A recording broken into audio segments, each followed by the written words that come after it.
जय माँ लक्ष्मी भक्तों तुलसी माँ को जल देते समय बोलने चाहिए। ये 3 शब्द जिनसे सभी मनोकामनाएं पूरी होती हैं, हम आज के प्रवचन में जानेंगे कि तुलसी माता को जल देते वक्त कौन से शब्द बोलने चाहिए। एक समय की बात है, भगवान विष्णु जी विश्राम कर रहे थे, तभी देवी लक्ष्मी वहां आई और भगवान विष्णु जी से तुलसी माता को जल देने के महत्व के बारे में पूछा। भगवान विष्णु ने उन्हें तुलसी माता को जल देने के महत्व को विस्तार से बताया। तब देवी लक्ष्मी जी ने कहा, हे स्वामी, आपने मुझे तुलसी माता के महत्व के बारे में बताया, लेकिन अब मैं ये जानना चाहती हूँ कि तुलसी माता को जल कैसे देना चाहिए, उनकी सेवा की सबसे श्रेष्ठ विधि क्या है और जल देते समय कौन सा मंत्र बोलना चाहिए। जो भगवान विष्णु जी ने उत्तर दिया, प्रिय देवी, जैसा कि मैंने तुम्हें तुलसी माता के महत्व के बारे में बताया, उसी प्रकार तुलसी माता को जल देते समय बोला जाने वाला मंत्र भी बहुत महत्वपूर्ण है। ये मंत्र 3 शब्दों का है, लेकिन इसका प्रभाव अत्यंत शुभ और कल्याणकारी है। जो भी रोज तुलसी माता को जल देते समय इन 3 शब्दों का उच्चारण करेगा, उसके घर में माता लक्ष्मी जी का वास होगा, तो उसकी दरिद्रता समाप्त हो जाएगी और उसे अपार धन धान्य की प्राप्ति होगी। मंत्र के महत्व को बताते हुए भगवान विष्णु जी ने कहा, इस मंत्र का महत्व सुनने से ही मनुष्य के सभी पाप नष्ट हो जाते हैं, जिससे हजारों वर्षों तक तुलसी माता को जल देने के पुण्य का फल मिलता है। फिर भगवान विष्णु जी ने देवी लक्ष्मी जी को एक कथा सुनाई। उन्होंने कहा, दक्षिण दिशा में यम नगरी नामक एक नगर था, जहां रमेश नामक एक ब्राह्मण रहता था। वह अत्यंत पापी और गलत कामों में लिप्त व्यक्ति था। जन्म से ब्राह्मण होते हुए भी वो धार्मिक कार्यों से दूर रहता था, नव पूजा करता था, ध्यान जप और ना ही किसी का सत्कार करता। वो मदिरापान और मांसाहार भी करता था और हमेशा अनैतिक कार्य में व्यस्त रहता था। और वो ब्राह्मण दिन में खेत में काम करके पत्ते बेचकर अपनी जीविका चलाता था और रात में वैश्याओं के पास जाता था। इस प्रकार उसने अनेक वर्षों तक अपना जीवन इसी पापपूर्ण तरीके से बिताया। फिर एक दिन वह दुर्बुद्धि ब्राह्मण पत्ते इकट्ठा करने के लिए तुलसी की वाटिका में पहुंचा और पत्ते तो छने लगा। तभी काले सर्प ने, जो काल के रूप में वहां उपस्थित था, उसे काट लिया। उसी समय उसकी मृत्यु हो गई। उसकी मृत्यु के तुरंत बाद यमराज के दूत वहां प्रकट हुए और उसकी आत्मा को लेने के लिए आए। वे उसे यमलोक ले जाने लगे। मार्ग में ब्राह्मण यमदूतों के सामने रोने और विलाप करने लगा। उसने कहा, हे दूतों, मुझे कहाँ ले जा रहे हो? मुझे छोड़ दो, मेरे प्राण बचा लो। लेकिन यमदूत बोले, अरे पापी ब्राह्मण, तेरे दुष्कर्मों के कारण तुझे यह दंड मिला है।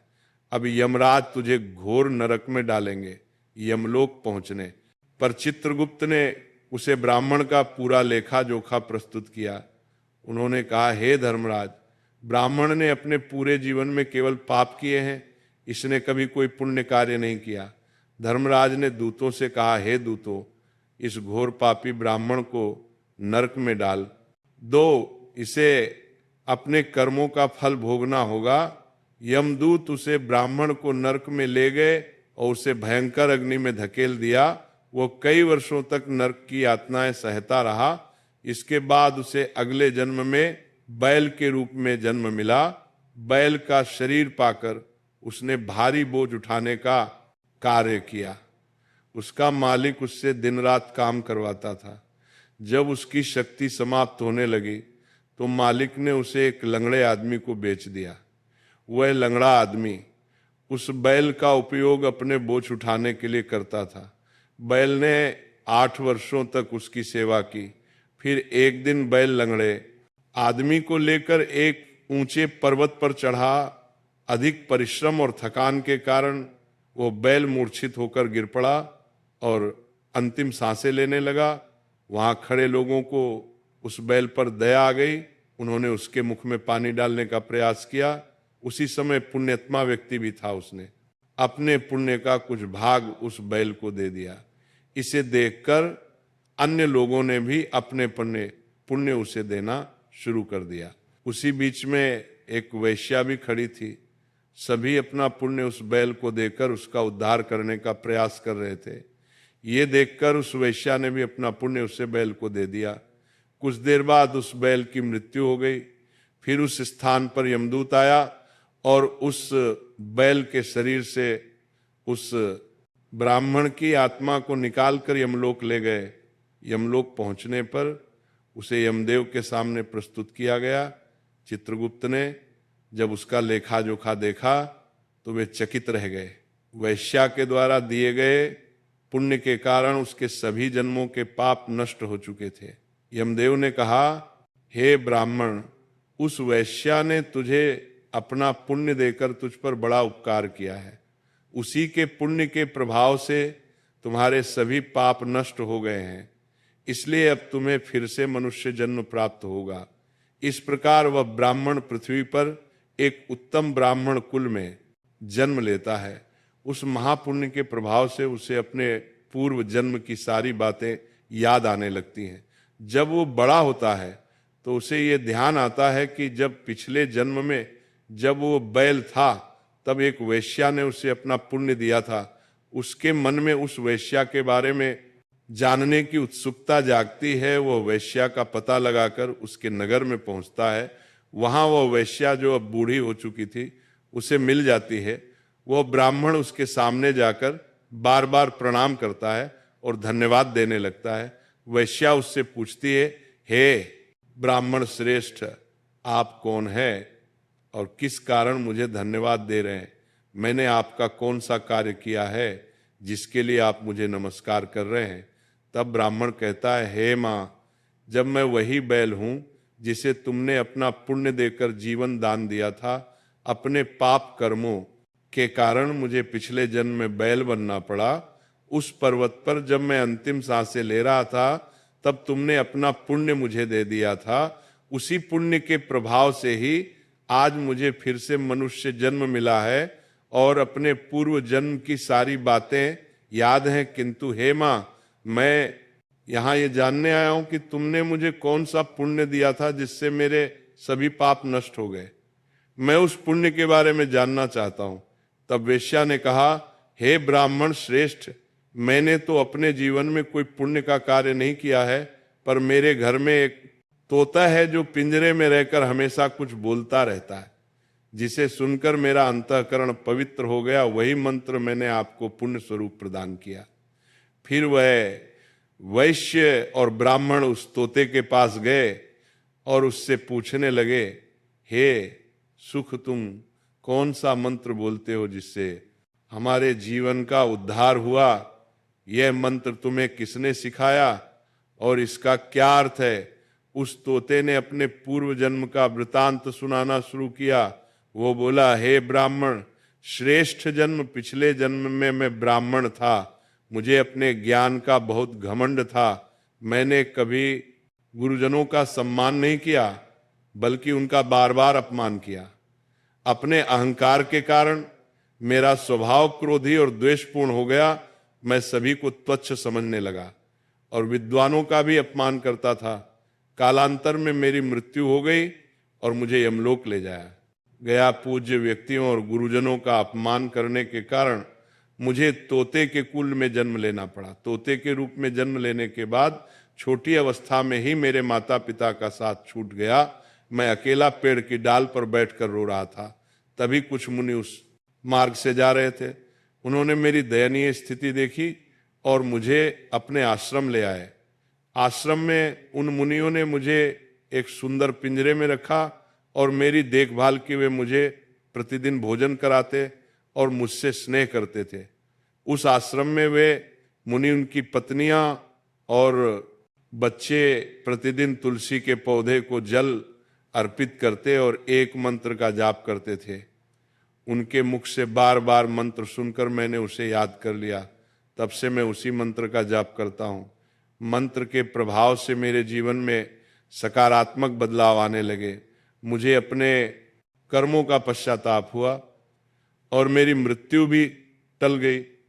मेरी आयु 100 वर्ष हो गई, पर इतने वर्षों तक मैं जीवित रहा। एक दिन रात के समय एक चोर उस आश्रम में आया और मुझे वहां से चुरा लिया। बाद में इस वेश्या ने उस चोर से मुझे खरीद लिया। वेश्या के घर आने के बाद भी मैं वही मंत्र बोलता रहा। इस मंत्र को सुनकर वेश्या का अंतःकरण पवित्र हो गया। उसने अपना पुराना जीवन छोड़कर भगवान विष्णु जी की भक्ति करनी शुरू कर दी। हे ब्राह्मण देव, मंत्र के प्रभाव से मेरे और उस वेश्या के सभी पाप नष्ट हो गए। यही मंत्र आपको भी पाप मुक्त कर चुका है। इस प्रकार तोते ने उस ब्राह्मण और वेश्या को पूरा वृतांत सुना दिया। यह सुनकर ब्राह्मण और वेश्या दोनों बहुत प्रसन्न हुए। उन्होंने तय किया कि अब वे प्रतिदिन तुलसी माँ को जल अर्पित करेंगे और उस मंत्र का जाप करेंगे। कुछ समय बाद उस ब्राह्मण, वैश्य और तोते ने मंत्र के प्रभाव से दिव्य विमान में बैठकर विष्णु लोक की यात्रा की। भगवान विष्णु जी ने देवी लक्ष्मी से कहा, हे देवी, देखा आपने, केवल तुलसी माँ के मंत्र के प्रभाव से उस तोते, वैश्या और ब्राह्मण के सभी पाप नष्ट हो गए। इसीलिए हर व्यक्ति को प्रतिदिन तुलसी माँ को जल अर्पित करते हुए इस मंत्र का जाप अवश्य करना चाहिए। वह मंत्र इस प्रकार है, वृंदावन स्वाहा वृंदावनी स्वाहा। जो स्त्री प्रतिदिन तुलसी माँ के सामने इस मंत्र का उच्चारण करेगी वह सौभाग्यशाली बनेगी। जो पुरुष इसका जप करेगा उसे अक्षय धन की प्राप्ति होगी। जिस घर में प्रतिदिन तुलसी माँ की पूजा होगी वहाँ माता लक्ष्मी जी का सदैव वास रहेगा। तुलसी माँ का यह मंत्र फलदायी और सिद्धियों को प्रदान करने वाला है। स्त्रियों को स्नान के बाद बाल बांधकर, मांग में सिंदूर लगाकर तुलसी माँ को जल चढ़ाना चाहिए। साथ ही तुलसी माँ की परिक्रमा करनी चाहिए। शाम के समय तुलसी के पास दीपक जलाने से घर में सुख समृद्धि आती है। भगवान श्री हरि विष्णु जी की पूजा तुलसी माँ के बिना अधूरी है। तुलसी का एक पत्ता चढ़ाने से भगवान को उतनी प्रसन्नता मिलती है जितनी हजारों अमृत के घरों से नहलाने पर भी नहीं मिलती। जो भी व्यक्ति तुलसी माँ का सम्मान करेगा और उनके इस मंत्र का जाप करेगा उसे न केवल इस लोक में बल्कि परलोक में भी शुभ फल प्राप्त होगा। ऐसा फल तुलसी माँ के पत्तों के दान से मिलता है। जो मृत्यु के समय अपने मुख में तुलसी के पत्तों का जल ग्रहण करता है, ऐसा व्यक्ति अपने सभी पापों से मुक्त होकर भगवान विष्णु के धाम जाता है। भगवान विष्णु जी कहते हैं, पूर्णिमा अमावस्या द्वादशी और सूर्य संक्रांति के दिन मध्याह्न काल रात्रि और अशोच के समय तेल लगाकर बिना स्नान किए अथवा बिना हाथ पैर धोए रात्रि के वस्त्र पहनकर तुलसी के पत्ते तोड़ना महापाप होता है। श्राद्ध, व्रत, दान जो है प्रतिष्ठा और देव पूजा के लिए तोड़े गए। तुलसी के पत्ते 3 रात तक पवित्र रहते हैं। तुलसी के पत्तों को बिना नष्ट किए उसके अग्रभाग को तोड़ना चाहिए। तुलसी की मंजरी जो सभी फूलों से श्रेष्ठ मानी जाती है, उसे तोड़ते समय पत्तियों का होना आवश्यक है। पौधे को बिना हिलाए केवल अग्रभाग को तोड़ना चाहिए ताकि पूजा का फल और तुलसी के पत्तों को कभी नाखून से नहीं तोड़ना चाहिए क्योंकि इससे पाप लगता है। रात्रि के समय तुलसी के पौधे को छूना या उसके पत्ते तोड़ना अशुभ माना जाता है क्योंकि रात्रि में वह निद्रा अवस्था में होती है। गुरुवार को तुलसी के पौधे में थोड़ा कच्चा दूध अर्पित करें और इस दौरान दोगरा वासुदेवाय नमः मंत्र का जप करें। तुलसी के पौधे के पास शालिग्राम रखें और तिल चढ़ाएं। शालिग्राम पर तुलसी के पत्ते रखकर चंदन का तिलक करें। अगर कोई महिला मासिक धर्म में है तो तुलसी की पूजा से बचें क्योंकि इस समय तुलसी को छूना पाप होता है जिससे महिला की दुर्गति हो सकती है। इस प्रकार भगवान विष्णु जी ने देवी लक्ष्मी जी को तुलसी के जल देने के मंत्र का महत्व बताया। भक्तों यह तमाम जानकारी जन रुचि को ध्यान में रखकर दी जा रही है। वास्तुशास्त्र के उपाय को अपनी आस्था और विश्वास पर आजमाएं। हमारा चैनल इस वीडियो के द्वारा किसी भी प्रकार का कोई दावा नहीं करता है। आज की ये जानकारी अगर आपको पसंद आई हो तो इस वीडियो को एक लाइक अवश्य करें।